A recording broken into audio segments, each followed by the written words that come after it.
What's up, tennis fans? CB Picks here. We're going to go through our quarterfinal recap of the Bucharest Open and take a look at the semifinal matchups. Let's take a look at the first semi. First semifinal, we have Navone taking on Bodek van de Zandschulp, and let's talk about Navone's path to the semifinals. Beating Christopher O'Connell 6-4, 7-6. That match just Christopher O'Connell not really clay quarter. Was a little bit tricky for Navone to start, but able to feel the clay under his feet and get a little bit of comfort there.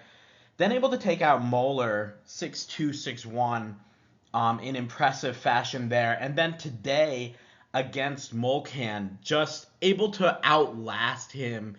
I mean, Molcan playing extremely good tennis. If you watch, the Molcan drop shot is incredible. The way he was able to do that. Navone wasn't really out of place a lot of the times that Molcan was hitting the drop, but it was almost like, Navone struggled so much to get to the drop shot, even when he was like on the baseline. That's how good the spin was, the backspin. I mean, impressive stuff from Molcan. It is a shame, you could tell at the end of that match, his body really started to give out a little bit. One thing I will credit Navone for doing was he started the match first set. He kind of went in and tried to take the balls early. We talked about how I thought Navone was going to be able to neutralize the spin of Molcan and be able to step up on the baseline, and he was doing that. The only problem is Molcan was just really feeling the drop shot and moving the ball a little bit better.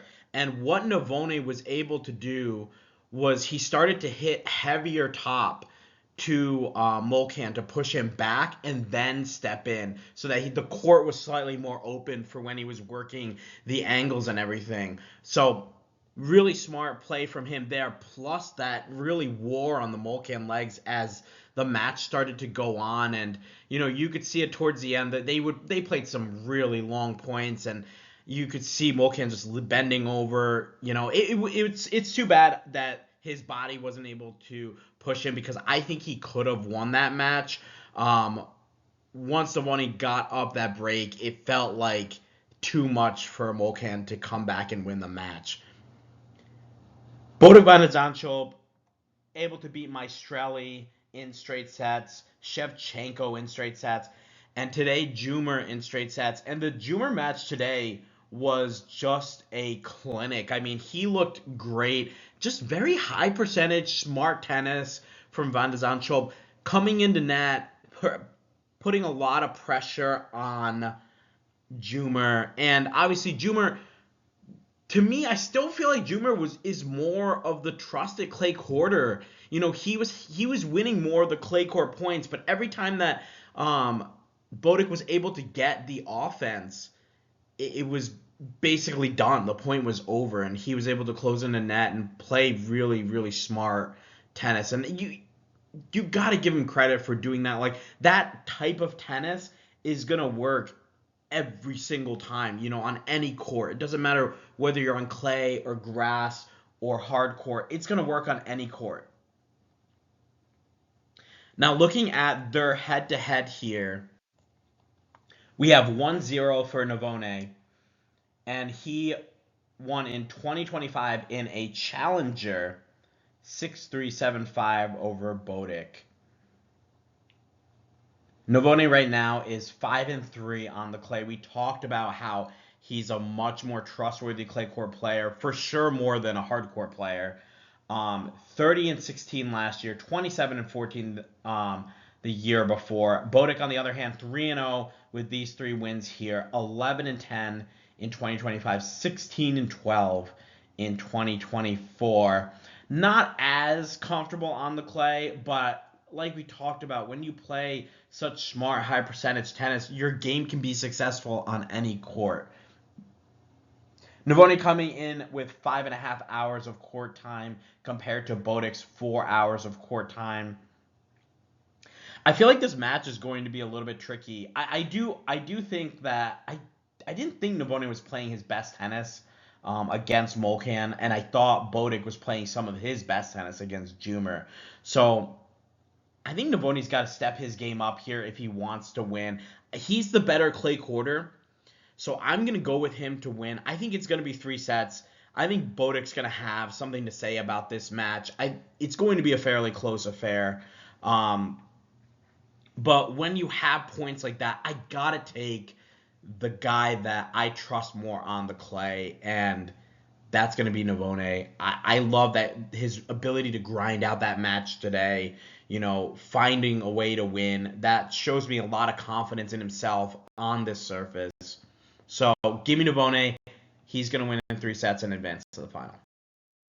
Our next semifinal is between Merida and Marozsan. And you guys know my feelings about Merida. Not a fan. I just don't think he can consistently get wins. Today, able to beat Saccarides, the 300th plus player in the world, and then beat Altmaier, who was able to survive a tough 3-setter against Dino Prismic. We talked about that match in our kind of like what if scenario of, if this happened, then this. So we said that if Altmaier was going to get through to the quarterfinals, which he did, that it would be in a very tough match over Dino Prismic, which it was, and that you just can't trust Altmaier having played a challenger the week before, now going on his 8th match in 11 days. It's just so tricky for him to win a match like that, especially and add on top of that Prismus match was in the morning and he had to play in the afternoon. Just so tough for the body to recover from that, especially when it's been run down the week before in a tournament. So Marozsan able to take advantage of that and get a good win there. His path to the semifinals were both in straight sets over Saccarides and Altmaier. Aguilar, on the other hand, came through qualifying. He ran through it in beating Pertzelsi and Schwartzler, both in straight sets. Then beat Virtanen in a tough 3-setter. I was a little bit nervous about him going into the Mannarino match just because I wasn't sure how much he had left. I believe he was down a set and a break, and everything looked like it was just not his day. And you got to give him credit to turn that match around like that was overly impressive to me against Mannarino, against a player the quality of Mannarino.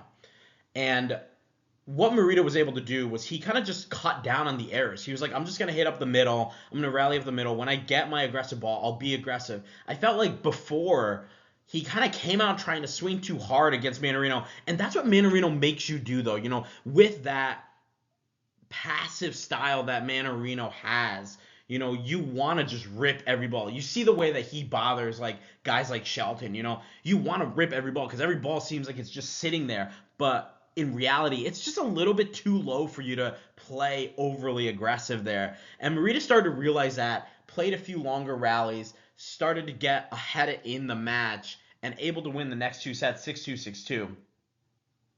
He then goes on and plays Droguet. And again, guys, talk about like back-to-back matches where you feel like you're almost out of the tournament and you're able to turn it around. I mean, the Droguet match, he lost the first set and then had Droguet with match points in the second set. Merida able to clutch up and save those match points. And then the Droguet body just kind of gave out towards the end of that match, having to retire at 3-1. And I will say, guys, Merida's game style is got to be so annoying to play. Like, he just moves you around. He's got heavy spin. He can put pace on the ball when he wants.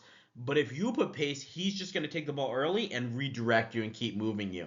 And it's just so tough. Like, he's got good hands. He's got good feel. So he's able to just block and redirect balls if you want to go aggressive. We got to look out for him in some of these Masters Series and maybe the French Open. He's going to be a dangerous player to face. Looking at their head-to-head, we don't have a we don't have any matches between the two players. And Marozsan sitting at 2-1 right now on the clay. Merida sitting at 5-1 on the clay. Merida, however, was 35-16 on the clay last year, 40-23 the year before. Marozsan 9-6 on the clay last year, 5-8 the year before. So you can tell Marozsan not too confident on the clay. He was 32-13 though in 2023. I assume that a lot of those records were kind of lower tier, so maybe he could have success against a guy like Merida. I feel like this is a big confidence booster match for Marozsan. If he's able to win this match, that's going to give him a lot of confidence going into, the Monte Carlo Masters. And obviously he'll be coming off of a final. Maybe he'll even have a win, but something like that can kind of jumpstart his season. Remember, before this, he was 6-8 overall this year, so not really that great. Had a couple of puzzling losses. I just don't see. The one thing that scares me the most is how is Merida going to be after 2 3-set matches? Yeah, he got a retirement on one, but after 2 3-set matches, how is the body going to hold up? That's the big thing for me. But knowing that this guy's played a lot of clay matches, I feel like he's done this before. I feel like I'm not too worried about it, but I do see where maybe if we go to a third set, it might be a little bit tricky. You look at their time on court, the differential is crazy. Merida with 8 hours and 41 minutes compared to Marozsan 3 hours and 46 minutes. I mean, that's wild. Merida playing 5 matches in this tournament compared to Marozsan's 2. So that is a little bit concerning, but I do think Merida is going to be the better clay quarter on the day. I think he's going to give Marozsan fits with the way that he hits the ball. I'm going to go with Merida to win this. I said in another video I thought it was going to be like very straightforward. I don't know if it's going to be that straightforward. I'm going to say Merida wins this in 2 tough sets and advances to the final of Bucharest. Round of 16 records didn't end as well as we would have liked. 3-5. A few upsets there that kind of caught us off guard. We were also 1-1 in our quarterfinals. As I mentioned in the last video, we weren't able to get the quarterfinals video out because it happened the same day as the round of 16 matches due to a rain delay. So 1-1 in our quarterfinal picks, and I did give out that Marozsan was going to beat Altmaier if Altmaier was able to advance over Prismic. I said if he was going to advance over Prismic, it was going to be a tricky match. It was, and then Altmaier just not enough energy left to take on Marozsan. Marozsan able to advance through to the semifinals. So I don't know if I want to count. I'm not counting that one as a win, but that was just kind of like a throw it at you. If this is a scenario, this is what's going to happen for you guys. But hopefully we can do a little bit better in the semis. Thanks again for watching. Make sure you like and subscribe. Share your picks in the comments. Share the video. Would love to hear from you guys. Also, we have a video out on the Houston Open. We have a video out on the Marrakesh Open semifinals picks. I also did an hour-long draw reaction of the Monte Carlo draw that was released today, so definitely take a look at that. We got some really good matchups coming up next week in Monte Carlo. Cannot wait for those. Thanks again, guys, and I'll see you in the next video.